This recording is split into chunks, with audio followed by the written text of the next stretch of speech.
आज के क्लास में हम लोग निम्मी पैटर्न्स के कुछ इम्पोर्टेंट क्वेश्चंस को सॉल्व कर रहे हैं जो प्राय एग्जाम में पूछे जाने की संभावना इसकी बहुत ज़्यादा होती है।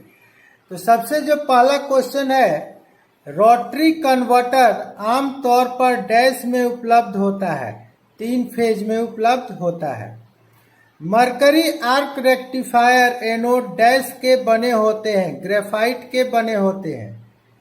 डैश को हॉट कैथोड रेक्टिफायर के रूप में जाना जाता है, कॉपर ऑक्साइड रेक्टिफायर को। मशीन जो एसी को डीसी में बदलती है क्या कहलाती है? कन्वर्टर। एक फुल वेव रेक्टिफायर में रिपल फ्रीक्वेंसी डैश के बराबर होती है, तो इनपुट का ये 2 गुना होता है, 2f। अगला क्वेश्चन है, किस विधि का उपयोग एक पूर्ण तरंग अर्थात फुल वेव रेक्टिफायर बनाने के लिए किया जाता है?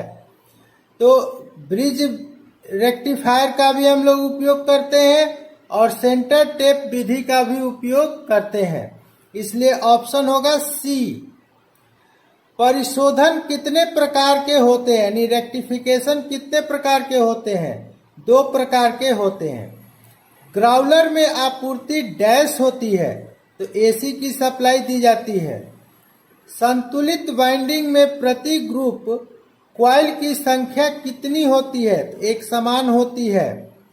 रिवाइंडिंग के लिए आमतौर पर उपयोग की जाने वाली वाइंडिंग क्या है? Basket winding.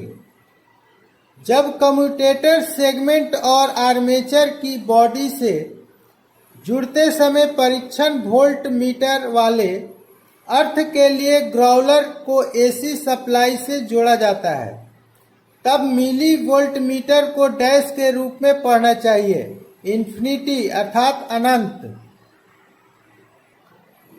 नेक्स्ट क्वेश्चन है, डबल लेयर वाइंडिंग में कॉइल की संख्या से संबंधित स्लॉटों की संख्या डैश होती है, एक समान होती है।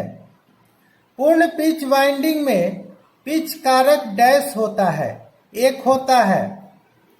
डबल केज इंडक्शन मोटरों में वाइंडिंग की संख्या कितनी होती है? तो 2 होती है।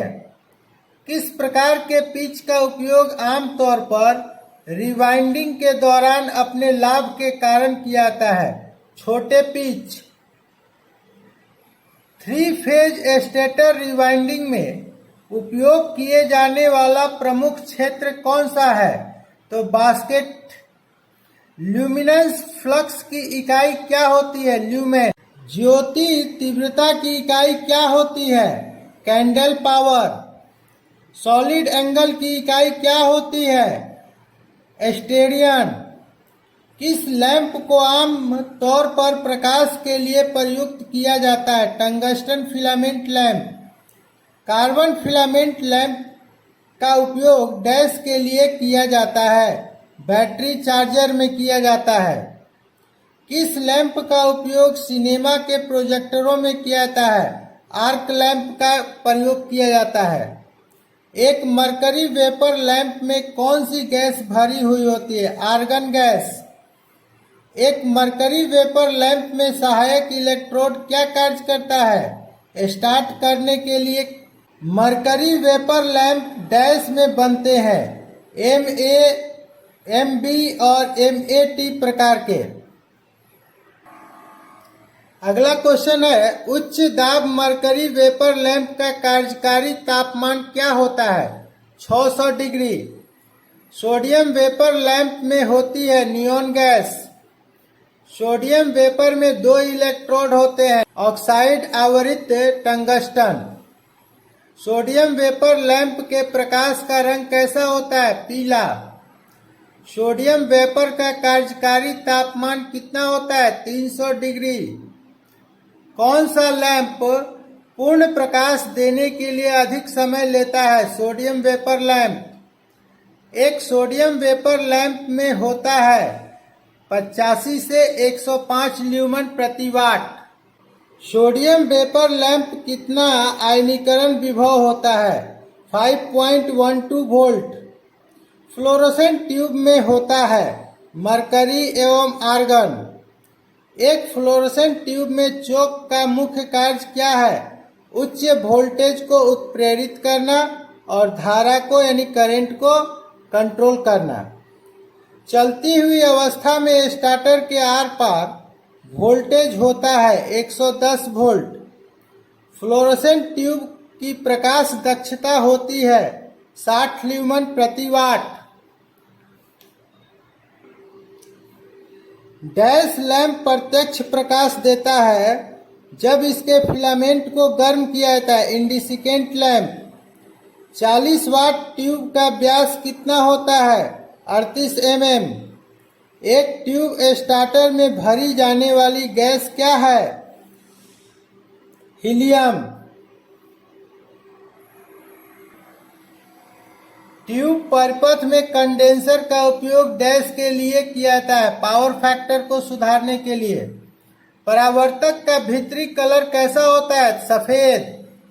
एक पावर हाउस में रोशनी लगभग डैश होना चाहिए 100 से 150 ल्यूमन। पार्किंग लॉट्स में रोशनी की ऊंचाई लगभग होनी चाहिए 12 ल्यूमन मीटर। जब एक रोटेटिंग मशीन को एक गैस डिस्चार्ज लैंप के अधीन आलोपित किया जाता है तो यह स्थिर प्रतीत होता है या रिवर्स दिशा में चलते हुए लगता है। इसका क्या कारण है?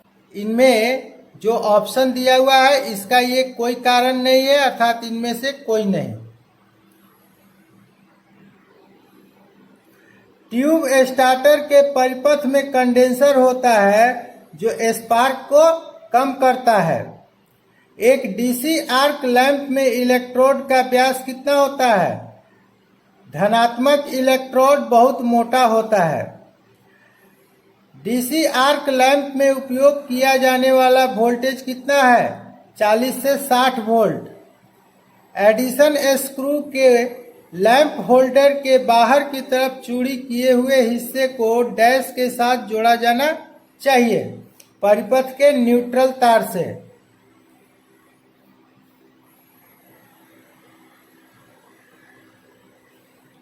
एक गैस से भरी हुई टंगस्टन फिलामेंट लैंप कार्यकारी तापमान कितना होता है? 2300 डिग्री सेंटीग्रेड।